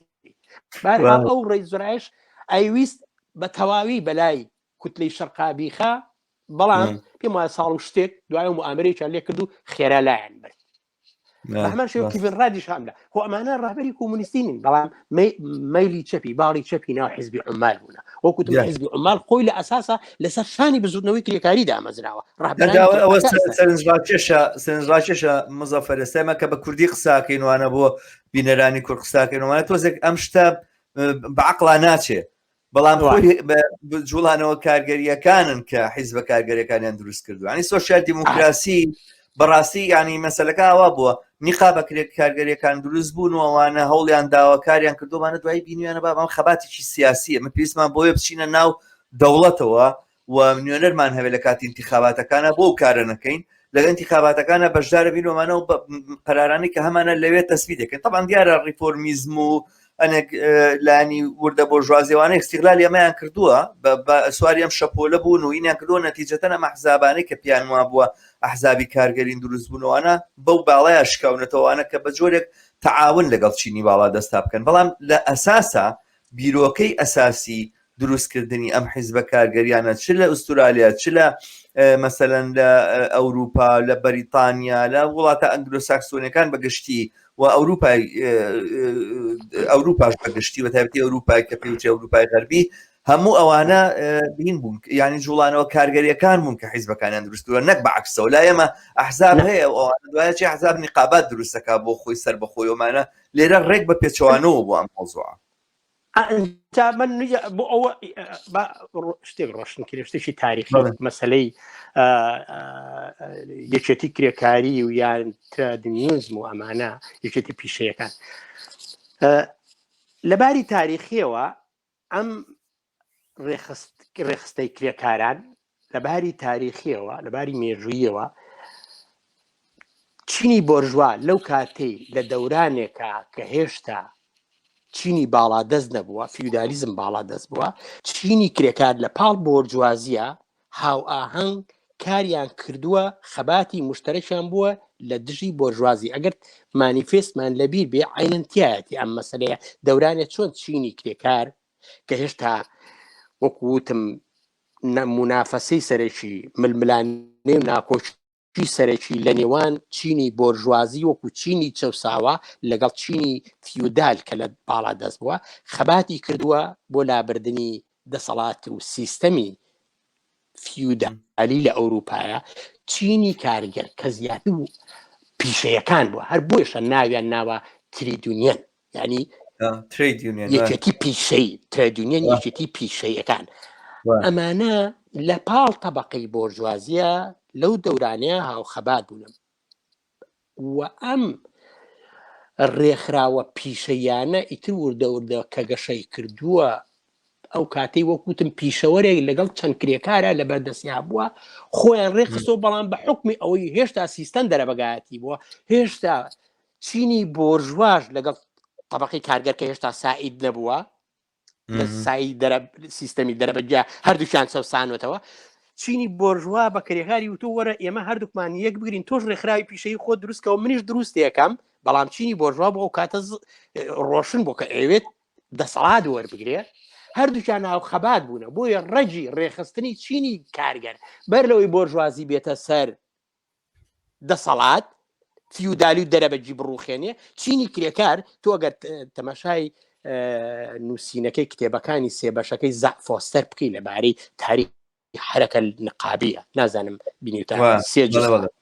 ئاماژە بەواکە بە دەقی زاک فۆستەرێکەکە لە باعثە مویمەکانی بزوتەوەی کرێکاری چەپ و سۆسیالیستی ئەمریکاش باشە ئاماژە بەواکە چینی کرێکار ڕێخستنی چینی کرێکار بەر لە کۆمونیستەکان بەر لە باوبوونی بزوتنەوەی کرێکار خۆی ڕێگەخا وەکوتم بۆ دەست حەقەکەی بەسەر ئێستا من باسم لە بەر ڕۆبرت ئون کردێرە لە ساڵی 1920 و ئەو وتم لە 56 ئەو شعاری هێنا ئێ باشە خۆی هێشتا حیزبی کۆمونیست لە ئوسترالیا پێک نهات 1956 ئەم کەسە سۆسیالیستە پێویستی بۆ خۆی ڕێکا ئیتر لە نیقابەیە بێ لە هەر جۆرە شتێکا بێ دوایی دەستبەرێ بۆی پاشان بەڵام وەختێک مارکسیزم ڕوانگەکەی مارکس بە فەلسەفەکەیەوە بە تیۆرەکانی ترێەوە بە سیاسەتەکەیەوە بە ئیشتراکیەکەیەوە ئاوێتە بوو لەگەڵ ئەم بزوتنەوە خۆ بەخۆی چینی کارگەرە وەکوتم من ئاوساش ئاماژەم پێدا مارکس وتی ئێمە بۆیە ناوی کۆمونیزم لە خۆمانە نین لەبەر ئەوی کۆمونیزم تەماشای وتلینگ کە ڕابەرێکی کرێکاری سۆسیالیستێ بە خۆی ڕێ ئێمە کۆمونیستی بۆی خۆمان جیاکەنە لەگەڵ سۆسیالیستی وردە بۆرجوازی و بۆرجوازی فیودالی و ئەمانەیە ئەو کاتە چینی کارکرد کە بۆرژوازی دەسەڵاتی وەگرت چینی کارگەری خود بە خود بیری لە دەسەڵاتی سیاسی کردەوە ڕەوتە سۆسیالیستەکەی ئەو کاتە بووی ترکرد نا هەر 8 سەعات کار کافی نییە هەر یەکی ئایار کافی نییە هەر نازانم دەست حەقی زۆر کافی نییە ئێمە بۆ ئەوەی دەسەڵات وەرگین پێویستیمان بەڕێخستنی حیزبە کەواتە کار تەبەقی کارگەر و ڕەوتە سۆسیالیستی خود بە خود بیر لە حیزبەکاتەوە حتا مارکس ئەگەر بیرم نییە لە شوێنێکە کە باسی دەورانی پێش مانیفێست کە خەریکی ئەو دراسە و فلسفە و تیۆرەکەی بووە وەختی هاتوتە ناو ڕاهبەرانی کرێکار بە تایبەتی لە فەڕەنسایە چونکە ئەزانی لە فەڕەنسا بزوتنەوەی کرێکاری سۆسیالیستی دەوری یەکەمی جێڕا لە دەورانی مارکس هەر بۆ شۆڕشی کۆمۆنی پاریس لەوێ بوو لە بریتانیا نەبوو حکومەتەکەی لەوەیە خۆ شۆڕشی ئابووری بۆرژوازی لە بریتانیاوە دەستی پێکردووە نیە بەڵام بۆرژوازەکە لە فەڕەنساوە دەستی پێکرد کۆمۆنە پارچەکە لەوێەوە دەستی پێکرد مەبەستم ئەوەیە چینی کارگەر خود بە خود بیر لە چۆن بێک لە پێکەنانی ئیسلاحاتەکەەوە خەباتەکە بۆ ریفۆرم لە هەمان کە ڕەبەرە سۆسیالیستەکەی ناوی بیر لە پێکەنانی حیزب بکاتەوە بیر لە دەسەڵاتی نەکاتەوە ئەوەی کەوا حیزبێکی کۆمونیست ئەڵێ حیزبی کۆمونیست و من و ئەچێ نیقابەیەکی بۆ پێبینێ ئەچێ نازانم چی بۆ پێبینێ ئەچێ حیزبشی پێگەوێنێ ڕەنگە بەرنامەکەیان یەشتیشی سۆسیالیستی و کارگەری بێ بەڵام قسە لەسەر پراکتیکە ئیجتیماعیەکەیەتی قسە لەسەر بەرنامە و سیاسەتەکە ئەساسا بەفعلی تۆ کارگەر ڕێگەکەی بۆ ڕۆژشۆڕشی سۆسیالیستی ئەم مەسەلەی تۆ کوتمەوەی تو ئاماژەت پێدا ئەفو کاتەکەمان زۆر درێژ کردەوە لە دەورانی جەنگی جیهانی دووەمیشا بەدوایە ئەم ڕۆتە چکە زاڵ ئیتر ئیسلاحاتێکی زۆری هێنا بەڵام بەداخەوە لە هەمان کاتیشە زیانی بوو لەبەر ئەوەی بزوتنەوەی هەم ڕووداوەکانی دوای 1925 بە دواوەسی بە دواوە زاڵ بوونی ڕۆتی ستالینیزم بەسەر ئەوە وەرچارخانەکانی یەکێتی سۆڤێت و لە دەسەڵاتچوونی چینی کارگەر و ناسینی سۆسیالیزم و این وەکو دەوڵەتی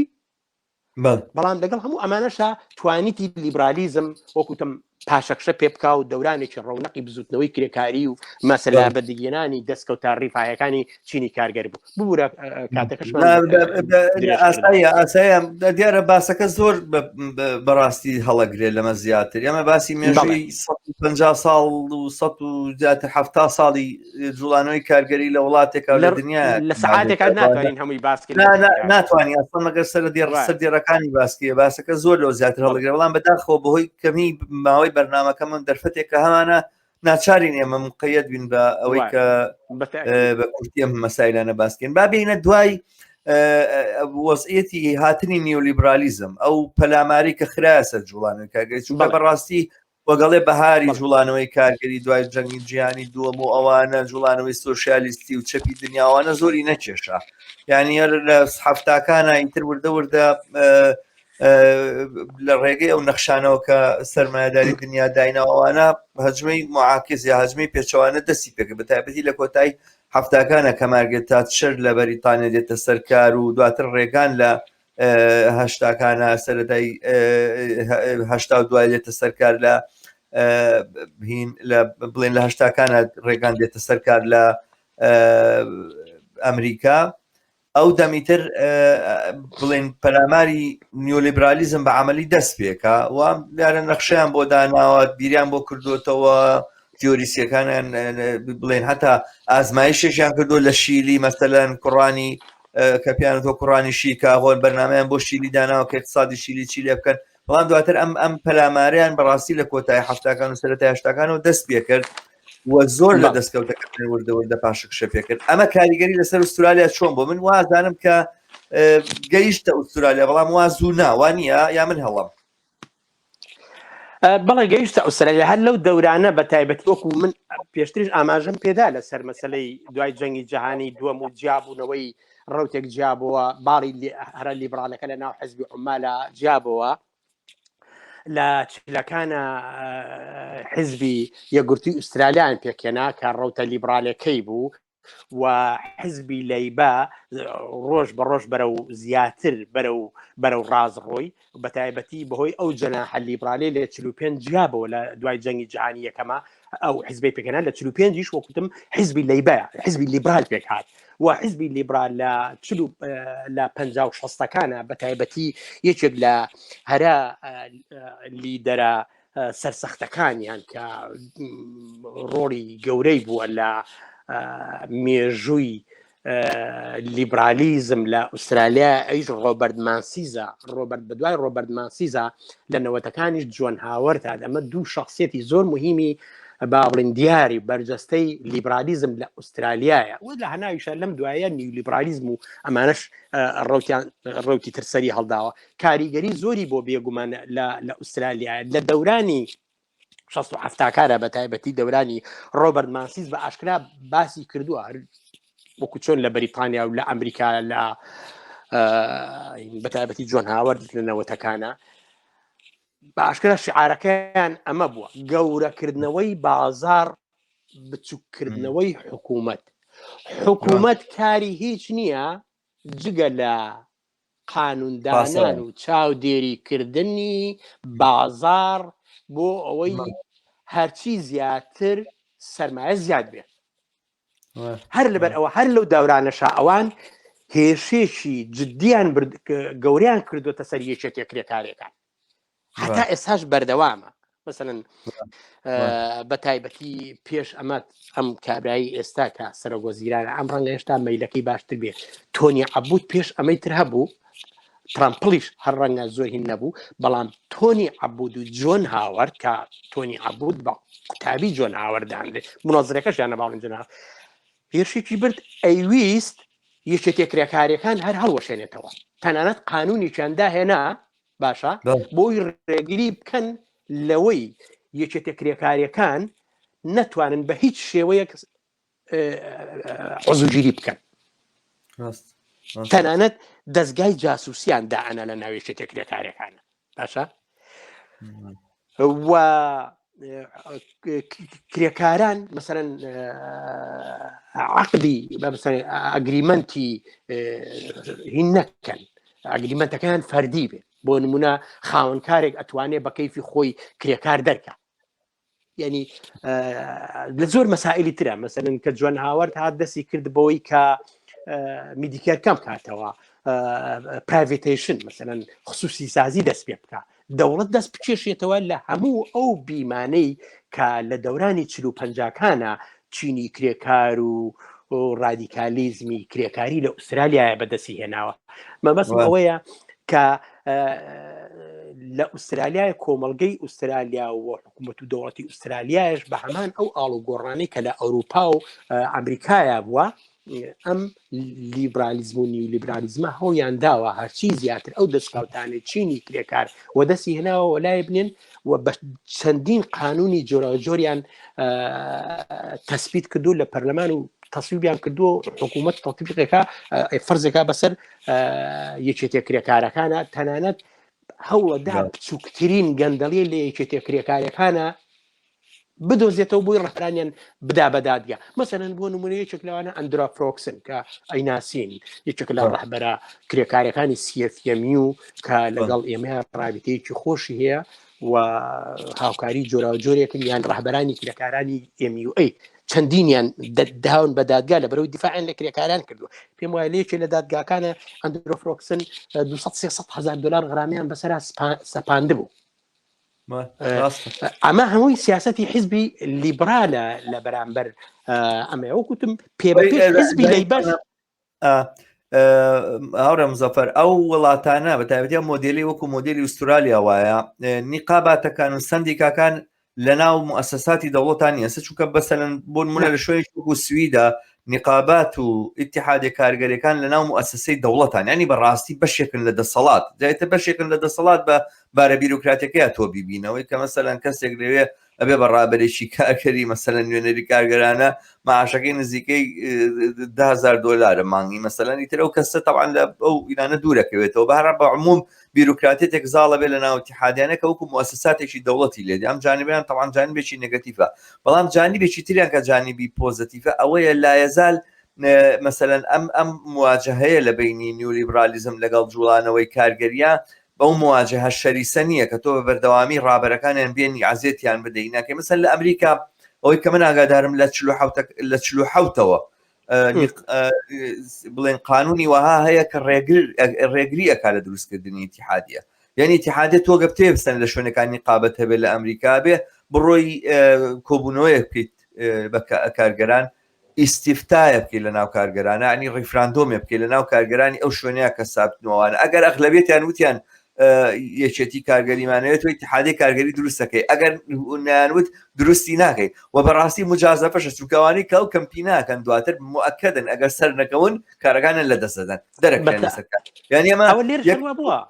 یەک مواجهەی شەریسە طبعا ئەمەی کە لە ئوسترالیا شاهەیە لە مۆدلی ئەنگلۆ ساکسۆنیە زۆتر لە مۆدلی بەریتانیەچێ کە نیقابات بەڵێ توانای هەیە مەسەلەن حیزبەکەی خۆی پاڵ پشکات و بیباتە ناو حکوومەتەوە ئەوانە لە ڕێگەی ئەوە مەسەلەن نیقاباتەکان کار بکەن لەگەڵ ئەو حکوومەتەیە کە هەیە بۆی کەوا هەنێک لە مەتالیبەکان جێبەجەکەن بەڵام لا یەزال لە دەرەوەی ئینن و حیزبی بەرامبەر حیزبی لیبرال بۆی کە بتوانێ لە نفوز و توانای حیزبی لەیبەر کەم کاتەوە یاخود ئەو ڕەفاهی کە بەدەست هاتووە وەریگرێتەوە ئەوانە بە بەردەوامی پەلامارەباتە سەر جوڵانەوەی کارگەری و ئینانەکەەوە ئەوەش کە مەسەلەن درۆفرکسون و ئەو ڕابەرە کارگەرانە کە باست کردن لە ماری تایم لە کارگەرانی بەندەرەکان بەسەریان هاتووە سەرنجامی ئەم دۆخەیە بڵێ لێرە ئەوەش بووە شەما ئەو کاتەی تۆنی ئەبوت ئەوتر ڕاستڕاوترینیان بوو ڕاستیسترینیان بوو بە ئاشکرا تەسریحاتی ڕاستیەدا هات چی کرد لەو ماوەیە وەزارەتی علاقاتی سناعە کە نوێنەری هەیئەتێکی تیا نوێنەری یەکێتە کرێکاریەکانە لەگەڵ نوێنەری کەمپانیەکانایە باشە ئەمانە ساڵانە ڕێ ئەکەون لە کۆنفرانسا ڕێ ئەکەون لەسەر مەسەلەی منافەسەیە لەسەر دەستحەق و زۆر مەسائلی حەق و حقوقی کرێکاری دەورانی تۆنی عەبود ئەم علاقەتی هەڵۆشانی نوێنەری کرێکارانی هەر دەرکردە دەرەوە کیڤن ڕاد هاتەوە ئەمەی زیندوو کردەوە باشە کە دەورەی دووەم یەکێتی بە حیزبی لەیبە لە انتخاباتە بردێەوە دەوری پێشووتر ئەم علاقەتی زموو کردو لە علاقاتی غیرە ئەوەی تۆ ئێرە لە هەندێک وڵاتە وایە بە تایبەتی لە ئەوروپا ئەسکەندەنافیمانە یەکێتە کرێکارەکان ڕۆڵێکی گەوریان هەیە حتا لە بەڕێوەبردنی حکوومەتە ئەوەی من تۆزە معلوماتمی خۆ جاتر شارەزای بەڵام لێرە نا بەو شێوەیە نییە بەو شێوەیە نییە بەڵام لە علاقاتی سناعە لە مەسلەی داریکردنی دەستحەق و کۆمەڵی مەسلەی و ڕۆڵ و ڕگلێشنی مەسلەی پەیوەندی مەسلەی کرێکاری لەگەڵ خاوەنکار و با بڵێ قانونی عەمەل و ئەمانە ڕۆڵیان بووە بەڵام ڕۆژ بە ڕۆژ بەهۆی زاڵبوونی ئەم نیولیبرالیزمە بە سەر ئەو مەیلە لە ناو حیزی لیبرالە و لە ناو لەیبەریشە با بڵێن ڕەوتە ڕاستەکەی زاڵە بێت بەسەریا ئەم سیاسەتی لیبرالیزمە زیاتر لە هەموو ئاستەکانە کاریگەری دانێ و تەنانەت ئەوەی تۆش باسەت کرد بۆ فشارهێنان بۆ پاشەخشی پێکردنی ئەو یەکێتە کرێکارانە کە تەنها ڕۆڵێکی ئیسلاحی ئەبینێت لە هەندێک مەسائلی دەستکەوتە باشە کە هەتا ئێستاش مەسەن ئەم یەکێتە کرێکارانە نیان خواستی دوای چەندین ساڵ ئێستا نیان کردو بۆی کە بڵن ڕۆژی یەکی ئایار مەسەن لە سیدنیە کە تا ئێستا لەو ویلایەتی نوێی ساڵزە یەکی ئایار پشوونیە نیان کردووە بە پشوو کە چەندین ساڵە ئێمە کە نوێنەرین لە کۆمیتەی مەیدەی سیدنیە ئەم خواستیان پێڵ ناکردو بەڵام لەم دوایە MUA و CFMU خۆیان ئێستا ڕۆژی یەک ئایار ئێستا بۆ نمونە شەممەی داهاتوو لەم گەڕەکەی ئێمە لە پاراماتا و لە زۆر گەڕێکتر لە یەکی ئایارە فعلا ناڕزایەتی دەرەبڕن پێشووتر وان نەبوو یەکشەممەی دوای یەکی ئایاریان دائنا بۆ ئەوی خۆپیشاندان و شتیوا بکەن ئێستا ئەمە 2 ساڵە بەتایبەتی 2 ساڵە یەکی ئایار فعلا ناڕزایەتی دەرەبڕن و شعاری یەکی لە شعارەکان ئەوەی کە یەکی ئایار ئیتر ئەبێ بچێتە پشۆکەی بچێتە یەکی ئایار و بەڕەسمی بناسرێت باشە بەڵێ زۆر باشە ئەوە بەتایبەت ئەم ساڵەوە کە یەکی ئایارەکەوێتە شەممەوە بە ومێدەوەی کەمە سەرەتایەک بووی کەوە لەمە دووە ڕێکخراوە کارگەریەکانی ئوسترالیا لە ڕۆژی یەکی ئایار خۆیە بتوانن ئەو خۆپیشاندان و ئەو جوڵانوێ بەرەو پێش بەرن کە هەمیشە هەموو ساڵێک ئەیکەن بەرحال مزەفەر کاتی بەرنامەکانمان زۆری نەما بۆیە مەجبورم ناچاریم بچینە سەر دواتەوەرەی بەرنامەکەمان کە باسی کرێکارانی خارجیە یاخود کرێکارانێکی لە دەرەوە هاتوو کارگەرانێک کە هاتوون لە وڵاتانی ترەوە دیارە شەپۆلەکانی تری پێشووتری جوڵانەوەی یاخود هاتنی کارگەران و ئەوانە زۆر جار دامی جوڵانەوەی کارگەری کردووە مەسەلەن هەتا لە سەرەتاکانی ئوسترالیا وڵاتی کۆچکردوانە وڵاتی پەنابەرانە ئەوان سازیان کردو و دروستیان کردو و پێچیان هێناوە بەڵام ئێستا لەم کۆتاییانەی ئەخیرە ئەبینین کارگەرانێک کە لە دەرەوەی ئوسترالیاوە دێنجا لە ناوچەی بڵین ئەم ناوچەیەوە بێ کە دەوری ئوسترالیای داوا بڵێن جنوبی شەرقی ئاسیا خود باشووری خۆرهڵاتی ئاسیا یاخود لە وڵاتانی بڵین ڕۆژهەڵاتی ناوەڕاستەوە بێ من با پرسیارکەم ئایا ئەم کەسانی کە لەم کۆتاییانە هاتوون تێکەڵ لەگەڵ جوڵانەوەی کارگەری ئەبن شوێنی خۆیان ئەگرن ئەچنە ناو ئەم جوڵانەوەیەوە و چۆنیە ئایا بەگشتی هەر ئەو کێشەی کە ئێمە لە ئەوروپا هەمانە لە ئوسترالیاش هەمان شتە کە ئەم جۆرە تێکەڵبوونە ئیدغامبوونەی بینی پەنابەران و بینی کارگەرانی خارجی و کۆمەڵگاکانی کە بۆی هاتوون و ئەوانە هەر وەکو خۆی مێنێتەوە خۆی ماوەتەوە چەندە ساڵێکە هیچ ئاڵوگۆڕێکی تیا بەدینایەوە لە هەزار ئەم دیوارە هەستەکەی ڕۆژ بە ڕۆژ بەقوترە بێ و ئەستورترە بێ لە جێگەی ئەوەی کەوا بتوێتەوە ئەم تێکەڵبوونە ڕوونادا ئایا لە ئوسترالیا ژوایە بەگشتی ڕۆڵی کارگەرانی خارجی لە جوڵانەوەی کارگەری ئەمڕۆی ئوسترالیا چۆنیە ئەگەر بۆمان باسی سپاس سەبارەت بۆ پرسیارە شەماڵجان من بەناچارم بەر لەوەی جوابی ڕاستە و خۆی کۆتایی پرسیارەکە بەمۆ ناچارم بگەڕێمە تۆزێ لەباری تاریخیەوە بۆ ڕابردوو کە لە باشەکانی پێشوە باسم کرد ئاماژەم پێەیە کە دەوڵەتی ئوسترالیا وەکو دەوڵەت وەکو حکوومەت چۆن پێک هاتووەوە لە سەرەتاوە بەریتانیا هاتووە داگیرکاری کردو بزوتنەوەکان چوونەتە پێشەوە تاوەکو ساڵی 1970 کە ئوسترالیا هەموو کە پێشتر 6 وڵات بۆ فیدرالیەتیان پێکێنەوە لە 1970ەوە بەم شێوەیە سیاسەتێکی با بڵین سیاسەتێکی PPSیان بەکارهێناوە زیاتر هەر بەریتانی و سکۆتلند و ئایرشەکان با بڵێن ئەوانەی تریان هێناوە لەگەڵ هەندێک وڵاتانی ئەوروپی تر هەتاوەکو تەنانەت جەنگی جیهانی دووەم لە کۆتایی جەنگی جیهانی دووەمەوە با بڵێن ئیتر ئەو فترەیە هەمووی ئەوروپیەکان بۆ سپێپەستەکان بۆ هەر لەبەر ئەوە چ ئەوەی سەرمایەدارەکان و بزنزمانە گەورەکان و یا با بڵێن خاوەن زەویە گەورەکان لە ئەوروپاوە هاتوون کە زەوی زۆریان داوانێت خەڵکیان کار پێ کردووە ئیتر چی بەشە سەرمایەدارەکەی چینە سەرمایەدارەکەی چ کرێکارەکەی هەمووی ئەوروپیەکان بووە و بەم شێوەیە لە ململانی و کێشمەکێش و ململانەیە بوونە ئیتر دیارە تەحەزوبیشی وەرگرتووە لە دەورانێککەیە بسراع ململانی حزب بەڵام لە دوای جەنگی جیهانی دووەمەوە بە تایبەتی و بە دیاریکرای لە 1948ەوە ئیتر حکوومەتی ئوسترالیا وەزارەتێکی پێکەنا بەناوی وەزارەتی هیجرەوە وەزارەتی کۆچبەرانەوە بە هەمان شێوە ئەم حکوومەتە پەیماننامەی نێودەوڵەتی UNHCR لەبارەی پەنابەرانەوە ئیمزا کرد و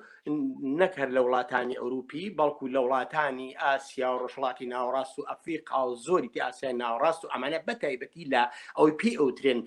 کەمپی وڵاتانی سۆسیالیزم چاینە و یەکێتی سۆڤێت و ئەوروپای شەرقی و ئەمانە بە بەهانەی پەناهاندەوە ئاهاتن ئێرە بەم شێوەیە ئەم خەڵکانەشی وەرگرتووە بەڵام لە بەرامبەر ئەمەیە بپێچوانەی سیاسەتی PPST کە نەوعێ لە ڕەگەزپەرستی وە لە کۆنا لەم دەورانەیە سیاستیشکەی پەیڕەو کرد سیاستی فرەکەلتوری باشە مڵتیکەڵچەریزم وەکو ئەڵێ ئەم سیاستەی پەیڕەو کردووە و ئەتوانی وەکەوەی ئاماژەت پێدا جۆرێ لە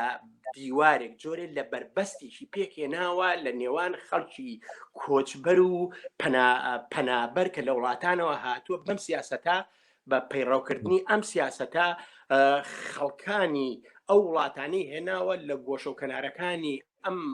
شارانە دایم بزران و کە ئەمانە کەلتوری خۆیان و بەم گۆشەگیری کردوون و بەمەش تێکڵاوی تەواو ئەوی تۆ ئێڵی ئیدغامێکی تەواوی نەکردووە لەگەڵ ئەم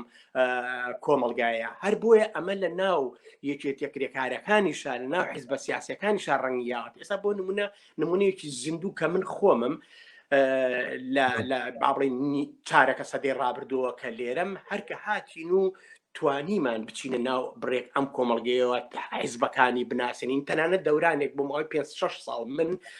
ئەندامی سیەفیەمی یەکێتی کرێکارانی بیناسازی ئەمانە بووم چکە لە مەیدانی بینا و سبوغا کارمە کرد و لە زۆربەی چالاکیەکانشا بەشداریم کردووە لە هی بەندەرەکانشا ئەوەی لا 98 و ئەمانیان مەشهور بوو لا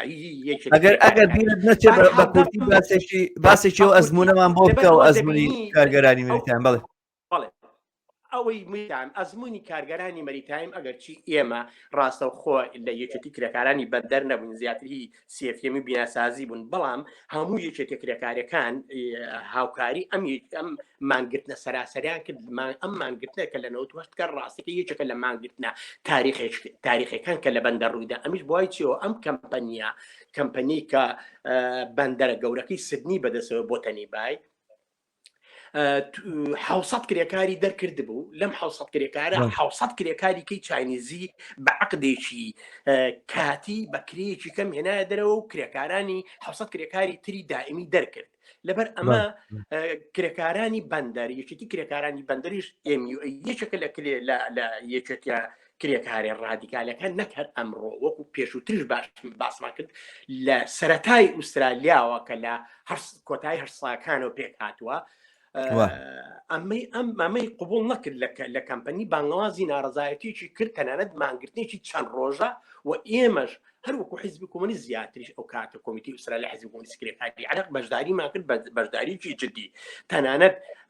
بیرم مێ بەیانیەکی زوو سعات 4:30 گەیشتینە بەندەرەکان زیاتر لە 40-50 کەس و خۆم 2000 پۆلیس گرتمی و فڕیامە ناو شارەوە سێم جار کە هاتمە وتی ئەگەر جارێککە بیتەوە بۆ ناو مانگرتنەکان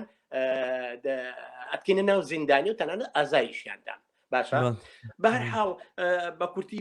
باسی بکەین ئەمە بێجگەل لەوە ئەمە ئیتر دەنگدانەوەکی بوو توانیتیان ئەم یەکێتی کرێکارانی بەندەر بە هاوکاری سیەفیەمی و هەروەها مانیفاکتۆرە و زۆری تر لە ئەحزابە سیاسیەکانی ئوسترالیا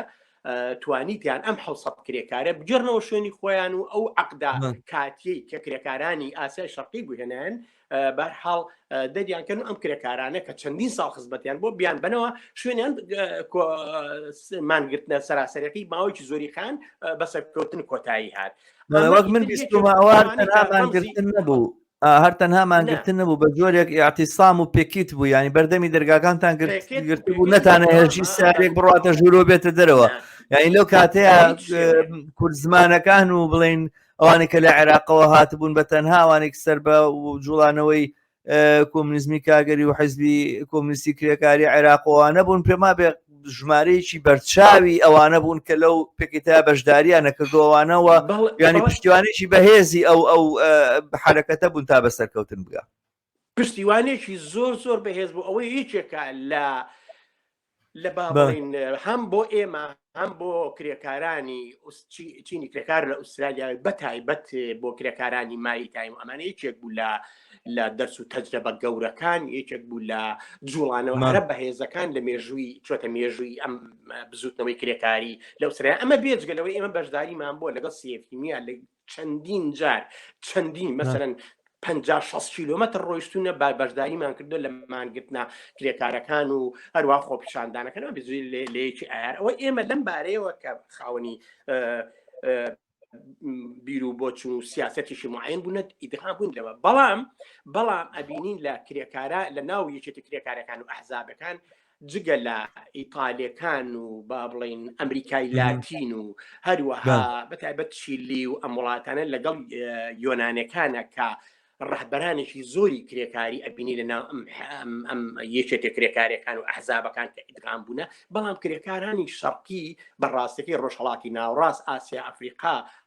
زۆر دەگمەنن جگە لە هەندێکی لوبنانەکان نەبێ ئەوانیش با بڵین کۆچوشتیان 150 ساڵ لەمەوە پێشەوە زیاتر لەگەڵ کۆمەڵگەی ئوسترالی ئیتر بەڕاست و چەکیا بە نقاب کرێکاریەکانی حزابەکانی ڕاستەکانی دەمەجبوونە لەگەڵ ئەم کۆمەلگا ڕەهبەرانێکی ئەوانیشیان تێدا هەیە بۆیە ئەم سیاسەتی فرەکەلتوریەی کە لە دوای جەنگی جیهانی دووەمەوە دەستیان داوەتێ توانیویانە ریزەکانی ئەم چینە شەق بکەن و هەر بۆشە کرێکارانێکی زۆر هەیە لە وڵاتانەوە دێن بە ڕەشکارەکەن یاخو ئاگایان لە قانونەکان نییە بۆ نمونە ئێمە لە چەند ساڵی ڕابردە چەندین جار سیفمی ئەمانەمان بان کردو بۆ ئەوەی باز لە قانونکار بکەن بۆ کرێکارانی کوردزمان و ئەمانە پێیان بگێنن بۆی ببنە ئەندام بۆی ئاگداری قانونەکان بن بەڵام زۆر بەدەگمەن ڕاستیەکەی دەمجەبن لەگەڵام ئەمەش بەر لەوەی هەڵی فەردی ئەمانە بێت بەڵکو سیاسەتێکی معەنی ڕازڕەویە هەرچەنە ئەم سیاسەتە لەلایەن حیزبی لیبرال و نیولیبرالیەکانەوە ئەم سیاسەتە ئەم پرۆگرامی مۆڵتیکاڵچەرە یا فرەکەلتوریە وەلا بنێن ماوەیش لە دەورانی تۆنی عەبوودا ڕاستەکەی وەزارەتەکەیان گۆڕی هەر وەزارەتەکان بەناوی فرەکەلتوریە و گۆڕی بۆ وەزارەتی چکە بەڵام دووبارە حیزبی عومال کە هاتەوە دەستیان پێکردو ئێستا بار هەڵبەشێ بۆ فرەکەلتوریە ماوەتەوە ڕاست هەردوو ئەو حیزبەت جۆرە لە جۆرەکان لەگەڵ ئەم سیاسەتە پەیڕەوەکەن بەڵام لە بناغەوە لە ڕوانگەی برژەوەندەکانی چینی کرێکار و بزوتنەوە سۆسیالیست و کۆمونیستەکەی و ڕاستەکەی ئەمە بربەستێکی گەورەی لە تێکەڵبوونی کرێکارانی وڵاتانی هاتو ئیتر ئەوەی بە کۆچ بەردێ ئەوی بە پەنابەردێ لەگەڵ چینی کرێکاری ئەم وڵاتەیە لە پێناوی لە خەباتکردنە لە ناڕەزایەتەکانیان لە یەکگرتنیان بە شێوەی جۆراوجر لە پێناوی بەدیهێنانی با بڵین دنیایەکی ئازاد و یەکسان لە پێناوی ئایندەی ڕاپەڕین و شۆشی کرێکاری لە وڵاتەیە ئەم سیاسەتە سیاسەتێکی ڕازڕانێ بۆیە دەبینین بچینە ناوێکێتێک کرێکاریەکانەوە بەڕاستەکەی بەشی زۆری هەرە زۆری یەکێتێک کرێکاریەکان هەر لە سەرۆکی بابن ICTU یەکێتی کۆنفدراسیۆنی کرێکارانی ئوسترالیا تا ڕەهبەرە کرێکارێنی زۆربەی یەکێتێک کرێکارەکان کە سەدان یەکێتی کرێکارە زۆربەی هی باگراوەندەکانن هی بەریتانیا وڵاتانی ئەوروپیا زۆر بەدەگمەن ئەیبینی هی وڵاتانی شەرق و ئاسیا شەرقی و ئافریقا بێ وەکوتم ئێمە ڕەنگە بە شێوەیە کە ئینسانی کۆمونیست و سۆسیالیستون تێکڵاوی ئەم وڵاتە بووینە بەشداری ئەمانەمان کردووە بەڵام ڕاستەکەی بۆ ئەوانش جێگەی سەرنج بوونە کە ئێمە لە 15-20 ساڵی ڕابردووە هاتوین توانیمانە هەر لە زۆر بەشداری لە یەکی لە بامەسم بۆ کۆمیتەی مەیدەی بکەین لە سیدنیا ببینە ئەندام لێژێتێک کرێکارەکانە ڕابطەمان هەبێ پەیوەندیمان هەبێت لەگەڵ حیزبە چەپ و سۆسیالیستەکانە بۆیە دەبینین ئەم سیاست وەکو تۆش ئاماژەت پێکرد سیاسەتێکی ڕاستڕەوانەیە و بۆتە بربەستێک لە بەردەم تێکەڵبوونی کرێکاران لەم وڵاتەیە من مزەفەر بە کورتی پێ بخۆشە چونکە منیش متابعەم قەزیەم کردووە من بە کورتی حەزەکەم نەزەری خۆم لەم بابەتەوە دەربڕم تۆ باسی سیاستت کردن 100% لەگەڵ تا موافقم هاوڕام کە سیاسەتی مالتیکاڵچەرلیزم یاخود فرەکەلتوری ئەوەی کە ئاڵێمە کەلتوری جۆر بە جۆری نەم کۆمەڵگایە یعنی بە جۆرە لە جۆرەکان خۆی وا ناڵێ بەڵام حقەتەکەی لە مانای پشتی دیێڕەکان ئەوەیە کە ئێمە کۆمەلگایکی چینایەتی نین کۆمەلگایکی فرەکەلتورین ینی بەشەرەکان لە جێگایەوەی تەقسیم بەسەر کارگەر و سەرمایه‌دارە بەسەر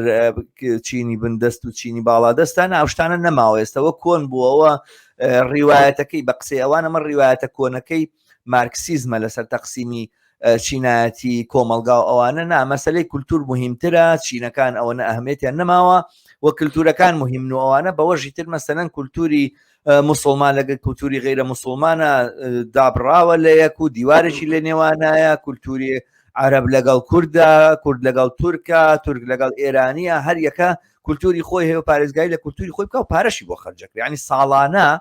لەوانەیە لەم ئەوروپایە $10 ملیار هەموو ئەوروپاوانە $10 ملیار خەرجی ئەم پرۆژەیە بکرێت بۆ پرۆژەیەکی زۆر زۆر مربحیشە بەڵام ئێمە جانیبە تەنها سیاسی و بڵێن جۆرێکیش موامەراتەکانی هیم بکەینەوە کە بەڕاستی پیلانێکە بۆ خۆشیانی وایە لەم مەجالەیە پیلانێک وجودی هەیە باشە لەمەش دوورکەوینەوە مەسلەیەکی اقتصادی تر هەیە کە دامی ئەماکە ئەویش مەسلەی نیۆلیبرالیزمە ئەزانی چۆنە نیۆلیبرالیزم بە بڕوای من بخۆی بەشێکی ئەوەی ئازادکردنی بازارە بەشێکی بازاری سەرمایە بەشێکی بازاری سەرمایە ئینفۆرماڵە یاخود ئەو بەشە ناڕەسمیەکەیەتی ناشە ئەم بەشە ناڕەسمی بازاری سەرمایەوە بەرهەمهێنانی سەرمایەداری لە وڵاتانی هینا کە زۆر کەس مەسەلەن زۆر کەسی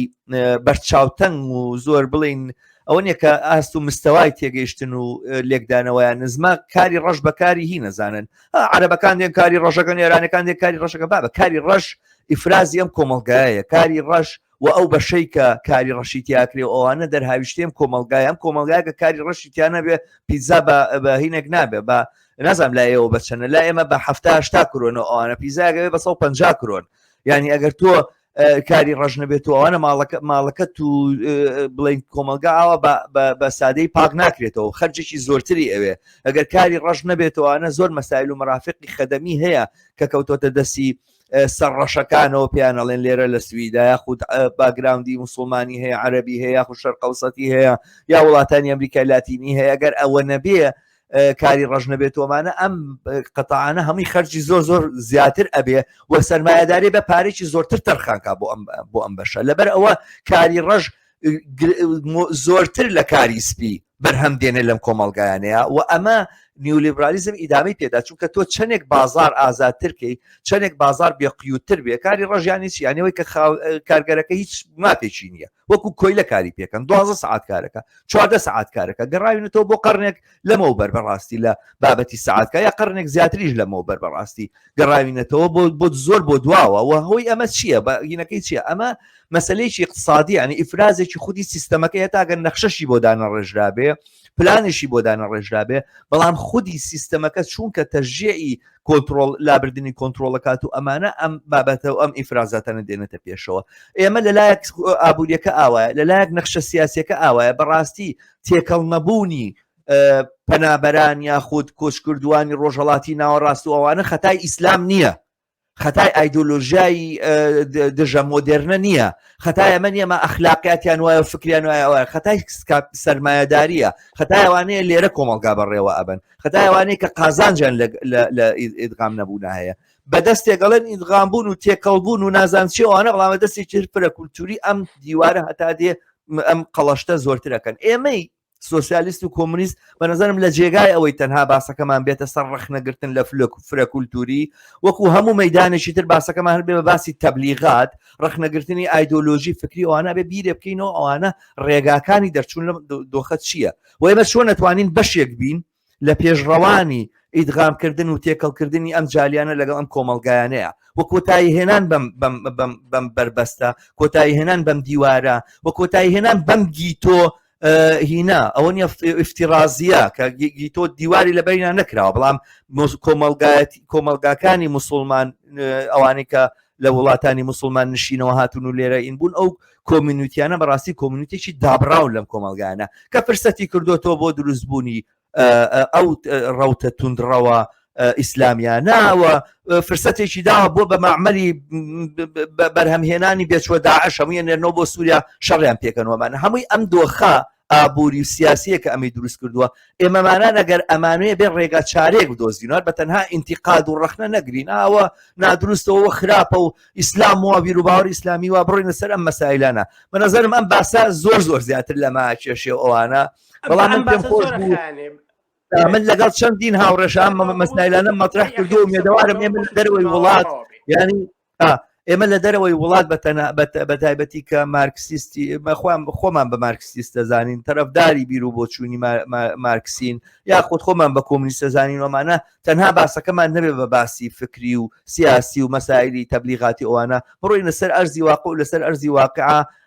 لە ناو ئەم کۆمیونیتیانە لە ناو ئەم جوڵانەوە کارگەریە چالاک بین و بتوانین ببین بەو پرداوە ئەو ڕێگانە بدۆزینەوە کە ئیمکانیە چونکە هەر قەیرانێکە کاپیتالیزم دروستیەکە لە ناو خودی قەیرانەکەی حەلیش هەیە ئەو کێشانەی کە کاپیتالیزم ناتوانێت چاڵک پڕکاتەوە گە چاڵیشتر هەڵ نەکەنێ ناتوانێت کێشەیەکی خۆی حلکاگە کێشەیەکی کە دروست نەکە وەو کێشانەی کە دروستێکا بێمە لی وردبینەوە لەکوێ فرسەت هەیە لەکوێ جێدەست هەیە لەکوێ دەستمان ئەگیرەوە توانین کارێ بکەینەوەوانە لەوێ ئەو هەوڵە بین و ئەو هەنگاوە بەرەو پێشبەرین من دیارە زۆر خۆشحاڵ بوو بەم گفتوگۆیە مزەفەر گیان زۆر گفتوگویەکی پرزانیاری بوو و ئەم بەرنامەی ئێوە و هاوڕێ منسووری ڕەزاقی دوا بەرنامەی ئەم زنجیرە بەرنامانە بێ لەسەر یەکی ئایاری ئەمساڵ لەسەر و بەندیەکی ئایاری ئەمساڵ ئەو بەرنامانە هەمووی بەرنامەی زۆر پرزانیاری بوون و بەتایبەتی ئەم بەرنامەی ئێوە لە ئوسترالیا تقریبا شوێنێکی نەناسراوە لە ئازار بۆ خەڵکێکە لە دەرەوەی ناسراوە تا بگا بۆیکەوە زانیاری لەسەر جوڵانەوەی کارگەری هەبێ من زۆر زۆر خۆشحاڵ بووم پێم خۆش ئەگەر لە کۆتاییە با قسەیەک باسێک یاخود مەسلەیەکی معەن هەیە من بیرم چوو بێ باسی کەم خۆت بە گرنگ جێزانی قسەی لەسەر بکەین ئەگەرنا کۆتایی بەم گفتوگۆ بەڕاستی بە پێزە بهێنی. سوپاس بۆ تۆ هەروەها بۆ بینەران و گوێگرانی بەرنامەکەت و هەروەها بۆ تەکنیکاران کە زەحمەتێکشن لەگەڵ بەرنامەکەتە. ڕۆژیەکی ئایار بچکە بەرنامەکەت بەوەنی ڕۆژیەکی ئارە ڕۆژیەکی لە هەموو کرێکەرانی جیهان و کەڵک پیرۆز بێ بە هیوای ڕۆژێکی ئایاری پرشخۆ و پرشنگدار بە تایبەت لە ئوسترالیا چکە لە ئوسترالیا وەکو پێشترش ئاماژەمان پێدا کەم ڕێئەکەوێت لە ڕۆژیەکی ئایارا بێ بەڵام بەهۆی ئەوەی کە یەکی ئاری ئەم ساڵەکەتە ڕێکەوتی شەمەوە و ئەمە دووەم ساڵی شەیەکی کرێکارەکان و بەش لە هەڵسوڕاوانی چەپ و سۆسیالیست بڕیاریان داوە لە هیچی ئایارە بیکەن بۆ هیوانیەکی ئایاری شکۆدار و مەزن بێ و بانوازی هەموو لایەکی شەکەن بۆ بەشداریکردن لەم یەکی ئایارەیە بەتایبەتی لەم سەردەمی کۆرۆنایەکە لە یەک ساڵی ڕابردووە لە هەموو لایەنێکەوە ئەم قەیرانەی قوڵتر کردوێتەوە بێگومانە کە چینی بۆرژوا و دەوڵەت و دەسەڵاتەکانیشیان هەوڵەدەن ئەم قەیرانە کە خۆی بۆتە قوڵکردنەوەی قەیرانە ئابوووریەکە بەسەر کرێکاران و خەڵکی ستەندیدەیە بشتێنەوە و هەوڵەدەن ڕێگریان کرد لە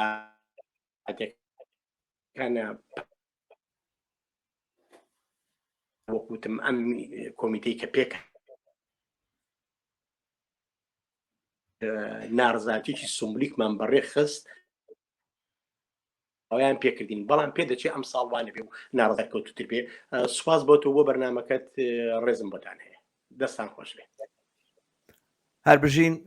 بژی مزەفەر زۆر سپاس هاوڕێ عەزیزم مزەفەر خۆشحاڵت کردم بەم بەشداریی زۆر بەپێز و زۆر پرزانیاری بوو بە ئومێدی ئەوەی لە بەرنامەی تر و لە باسی ترە بە یەکتر بگەینەوە هاوڕێیان و خۆشەویستان بەم جۆرە بەرنمەکانی یەکی ئارمان کۆتایی پێهێنا بەو ئومێدەی کام بەرنامانە سەرچاوی زانیاری بوون بۆ ئێوە و دەرگایەکی کردبێتەوە بۆ ئاشنایی زیاتری ئێوە بە جوڵانەوە کارگەریەکان لە وڵاتە جۆرا و جۆرەکانە بە ئەزمونونەکان بەو تەجروبانەی کە بەدەست هاتووە بۆ وانانەی کە بەدەست هاتووە و ئەمە بتوانێت ڕێگای هەڵسوڕاوانی کارگەری لە کوردستانیش ڕۆشن بکاتەوە تا باشتر و چاکتر بتوانن جوڵانەوە و ڕێکخراوە کارگەریەکانی خۆیان بەرەو پێش بەرن. دووبارە منیش وەکو هاوڕێ مزەفەر پیرۆزبایی یەکی ئایار لەسەر جەم ئێوە ئەەکەم بە ئومێدی ئەوەی ئایاری داهاتوومان لەم ئایارە شکۆدارتر لەم ئایارە ڕێکخراوتر لەم ئایارە پڕبەرهەمتر بچێتە پێشەوە. تا بەرنامەیەکی تری دیالۆجی هیوا من ئومێدی کامەرانی و شادی بۆ هەموو لایەک دەکەم بیرتان نەچێ کەناڵی هیوا سەبسکرایب بکەن بە دۆست و ئاشنانی خۆتانی بناسێنن بە ئەندازەیە کە ئەتوانن کۆمەکمان بکەن و ڕێگاکانی کۆمەک وەک لە بەرنمەکانی ڕابردوو شاوتم ڕێگای سایتی پاتریۆنە لە سایتی پاتریۆن کەناڵی هیوا سپانسۆر بکەن $5 $10 ئەمە یارمەتیمان ئەدا کە کارەکانمان باشتر بەرینە پێشەوە. هەموو لایەکی ژاگادارەکەم لە نۆی ئایار بەدواوە بەرنامەکانی دیالۆجی هیوا نەک کەناڵی هیوا بەرنامەی دیالۆجی هیوا تەنها لە ڕێگەی یوتیوبەوە پێشکەش ئەکرێ و لە ڕێگەی فەیسبوکەوە بڵاو نابێتەوە. دووبارە ڕۆژێکی خۆش ئایارێکی خۆش ئایارێکی شکۆدار بۆ هەمووتان ئاواتەخوازم تا بەرنمەیەکی تر بە کامەرانی و شادیتان ئەسپێرم.